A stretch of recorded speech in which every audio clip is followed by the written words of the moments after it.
Au nom du Père et du Fils et du Saint-Esprit, Amen. Mon Seigneur et mon Dieu, je crois fermement que tu es ici, que tu me vois, que tu m'entends. Je t'adore avec profonde révérence. Je te demande le pardon de mes péchés et la grâce de faire avec profit ce moment de prière. Ma Mère Immaculée, Saint Joseph, mon Père et Seigneur, mon ange gardien, intercédez pour moi. Le 25 mars, 9 mois avant Noël, on a fêté l'Annonciation de la Vierge Marie, c'est-à-dire le moment où Saint Gabriel, l'archange Gabriel, va demander à la Vierge Marie si elle veut bien être la mère du Messie, la mère de Jésus, et quand elle dit oui, eh bien, l'Esprit Saint vient sur la Vierge Marie et Jésus est conçu dans son sein, et donc la Vierge Marie commence à porter en elle Jésus. Et à la fin de ce moment, à la fin de l'apparition, l'archange Gabriel lui dit « Voici que ta cousine Élisabeth, elle aussi, attend un enfant, et elle en est à son 6e mois, elle qu'on appelait la femme stérile, car rien n'est impossible à Dieu. » Saint Gabriel ne dit rien de plus, mais la Vierge Marie comprend, à travers cette allusion de Saint Gabriel, de l'archange Gabriel, à Élisabeth, sa cousine, et le fait qu'elle soit enceinte, la Vierge Marie comprend que Dieu lui demande d'aller voir sa cousine Élisabeth, qui n'habite pas au même endroit qu'elle, puisque la Vierge Marie est en Galilée, au nord de la Palestine, alors que Élisabeth est dans la région montagneuse de Judée. Donc on parle d'un voyage d'environ 1 semaine. Alors la Vierge Marie a compris que Dieu lui demandait d'aller rendre visite à sa cousine. Et on peut se demander pourquoi. On peut se demander comment expliquer que Marie, toi Vierge Marie, tu as pris la décision d'entreprendre un long voyage. Pourquoi ? Parce qu'après tout, non seulement c'était un voyage long, mais c'était également un voyage dangereux, et peut-être aussi un voyage tout simplement qui économiquement avait un certain coût. Donc ce n'était pas une décision facile. Comment toi, Vierge Marie, tu as pris ta décision ? Ça nous intéresse parce que tu es la femme parfaite et nous avons aussi souvent à prendre des décisions. Alors comment toi, est-ce que tu as fait ? Alors on peut peut-être déjà penser qu'il y a une certaine inclination naturelle qui a poussé la Vierge Marie à se rendre auprès d'Élisabeth. Elle est enceinte de Jésus, elle apprend que sa cousine Élisabeth est également enceinte, et peut-être qu'il y a une forme de solidarité dans la maternité qui se crée spontanément et qui fait que la Vierge Marie se dit « si j'allais aider ma cousine Élisabeth, qui n'est plus toute jeune, on le sait par l'évangile selon saint Luc, si j'allais l'aider ». Mais il y a sans doute quelque chose de plus. On l'a dit, le voyage vers la Judée était un voyage long, dangereux, sans compter que peut-être que la Vierge Marie, qui ne pouvait pas complètement informer Saint Joseph, qu'il a peut-être sans doute même être interloqué et peut-être même blessé de voir la Vierge Marie qui part comme ça pendant 3 mois. Mais Marie a vraiment perçu dans l'information que Gabriel lui a transmise une invitation de Dieu à se rendre auprès de sa cousine.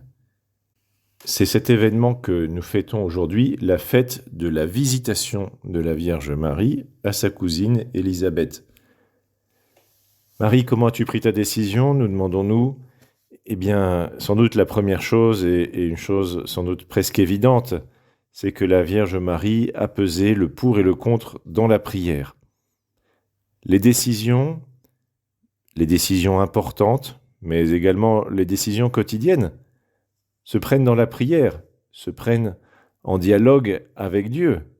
Alors on pourrait dire, oui, mais enfin parfois il faut prendre des décisions sur le champ et on n'a pas le temps d'aller à l'église pour aller prier, évidemment.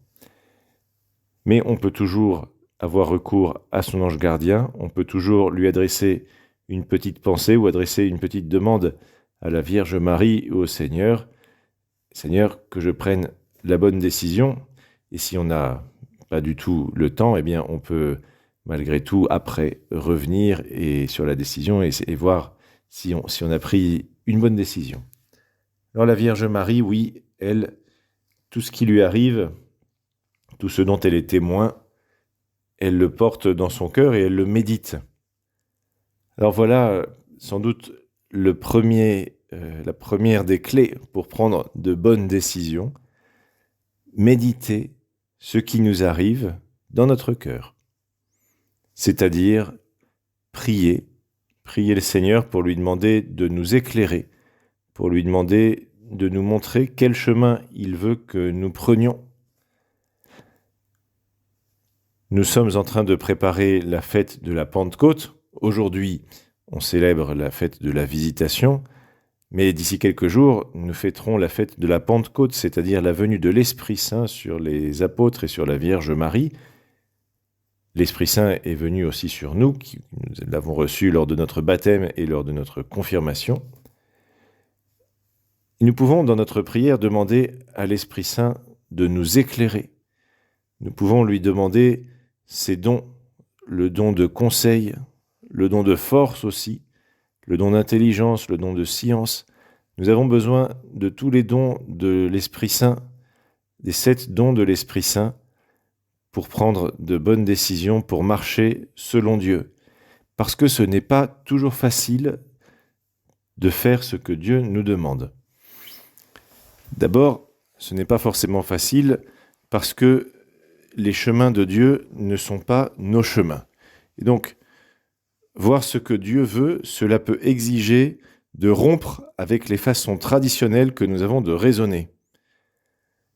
Cela peut exiger d'adopter un point de vue surnaturel, alors que humainement, nous serions peut-être amenés à prendre d'autres décisions. Donc parfois, ce qui est difficile, c'est déjà de savoir ce que Dieu nous demande. Et nous avons besoin donc de son aide, de l'aide de la prière. Parce que dans la prière, en considérant les événements ou les choses ou les personnes à propos desquelles nous devons prendre une décision, eh bien le Seigneur, peu à peu, nous orientera vers lui si notre prière est ouverte à sa volonté. Si c'est une prière orgueilleuse, une prière qui en réalité ne fait pas place au Seigneur, ne fait pas place à la possibilité d'un changement d'opinion dans notre esprit, eh bien, ce sera plus difficile que nous changions d'avis. Le Seigneur aura plus de mal, entre guillemets, à nous éclairer parce qu'il veut nous laisser libres et ne veut pas nous forcer. Donc il s'agit d'avoir une prière ouverte à tout, ouverte à toutes les possibilités. Ensuite, parfois, le problème n'est pas que nous ne voyons pas ce qu'il faut faire. Le problème, c'est plutôt que nous n'en avons pas la force. Et ça, c'est quelque chose de différent. Et parfois, on peut confondre un peu les deux. On peut s'imaginer, non mais là, je ne sais pas ce que Dieu me demande, je ne sais pas quoi faire, etc. En réalité, on sait bien ce que Dieu nous demande, mais on ne veut pas le faire. Et donc, on s'imagine qu'on ne le voit pas.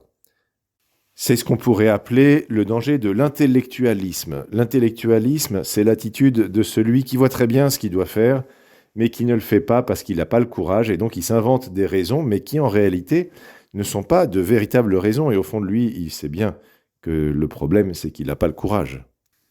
C'est quelque chose qui est bien connu dans la tradition chrétienne. Écoute par exemple ce qu'écrit saint José Maria dans Chemin, le livre, son best-seller si on pourrait dire. Prétexte.